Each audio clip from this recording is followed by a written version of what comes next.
తల ఒగ్గుతావా, నడుం కట్టుకుని ఉపవాసం ఉంటావా అని ముద్దుకేని అడిగితే ఉపవాసమే ఉంటా కానీ శత్రువుకి తల మాత్రం వంచమే. ఇదండి రోషం అంటే. ఇది భక్తి రోషం. నాకు ఉద్యోగం రాదా, వస్తుంది, నడుం కట్టుకో ఉపవాసం అండి. నా కుటుంబ సమస్యలు తొలగిపోవా, నా ప్రభు కార్యాన్ని చేస్తాడు. నీకు ఎప్పుడైతే రోషం కలిగిందో నీవు మేలుకొంటావు.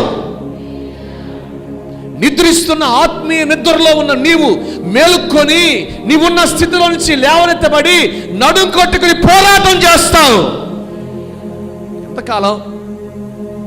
క్రైస్తవుల ఎదుట ఏది నిలవదు, పరిశుద్ధుల ఏది నిలవదు.